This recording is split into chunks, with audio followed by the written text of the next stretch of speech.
Présente-toi en quelques mots.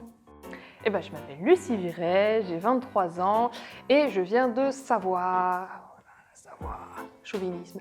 Avant le master, j'ai fait un DUT Information Communication et puis ensuite une licence Histoire de l'art et les deux à Grenoble. Voilà. Quelles compétences t'a apporté le master? En priorité, le travail en groupe, parce que vraiment presque tous les cours ont des projets, des dossiers à faire en groupe. Muséocom, ça se fait toujours en groupe. Donc vraiment, le travail en groupe, savoir poser quelles sont tes capacités que tu peux mettre en avant, les choses sur lesquelles tu es moins bon et sur lesquelles tu peux apprendre. Enfin, vraiment, c'est le truc prioritaire. Après, la gestion de projet. L'organisation soi-même dans son travail, parce que le muséocom et le master, c'est vraiment des éléments qui sont très prenants. Donc, il faut savoir s'organiser, ce que tu mets en priorité ensuite, etc. Et puis, je pense aussi de la confiance en soi, dans sa capacité à gérer des projets, à mener des projets à leur terme, etc. C'est quoi ton projet préféré jusqu'à présent? Alors moi, c'est le projet de simulation en M1. C'est un projet où on devait vraiment refondre tout un parcours au sein de l'OM, au sein du stade de l'OM. Et c'était vraiment super intéressant parce que c'était réel, on devait vraiment se projeter dans le terrain et on était aussi évalué par des pros. Donc c'était vraiment très concret et on a mené le projet, on a vraiment tout conçu le projet et c'était vraiment super intéressant. Un cours qui t'a marqué? Alors moi j'ai beaucoup aimé le cours qui s'appelait Communication touristique et patrimoniale. C'est un cours qu'on avait eu au premier semestre de M1 et c'est un cours où on avait chaque groupe avait un lieu où aller et on a fait une réflexion sur la communication de ce lieu.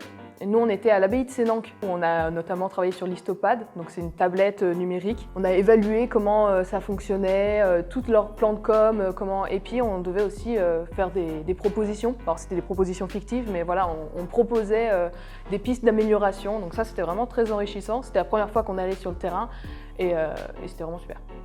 C'est quoi ton sujet de mémoire? C'est les visites théâtralisées dans les musées.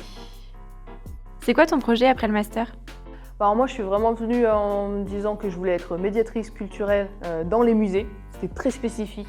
Et en fait, le master m'a complètement confortée dans cette idée. Du coup, après, je vais être médiatrice dans les musées. C'est focus, quoi. Un souvenir qui t'a marqué? Un des souvenirs que j'aime beaucoup, c'est pendant le deuxième confinement. On a dû réfléchir à des activités qu'on pouvait mettre en place avec les membres des deux promos, les M1 et les M2, pour faire un peu de lien, pour faire un peu de vie. Et on a tous réfléchi, tout le groupe chargé de ça, à des idées un peu originales qui nous feraient du bien. Et voilà, c'est vraiment un moment où il y a eu beaucoup de solidarité, beaucoup de bonnes ondes autour de tout ça. C'était vraiment chouette. Tu dirais quoi à une personne intéressée par le master? Je dirais qu'il faut être sûr de soi. Moi je suis venue avec un projet en tête et du coup on s'y tient et c'est ça qui est pas mal. Après on peut tout à fait changer de projet en cours de route, c'est pas un problème, mais voilà, être sûr de soi, être sûr de ce qu'on veut et puis il faut avoir la niaque quand même, faut être motivé quand même. Voilà. Et pour finir, le master en un mot?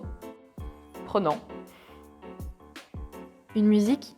Tu sais, la musique Allez les gars, réveillez-vous. Tu sais, ça fait Allez les gars, réveillez-vous. Il va falloir en mettre un coup. On va au bout du monde. J'ai oublié. Un smiley? J'avais l'idée, tu sais, de l'image avec la dame qui fait comme ça et fait We can do it. Parce que c'est vrai qu'on est majorité de filles en plus.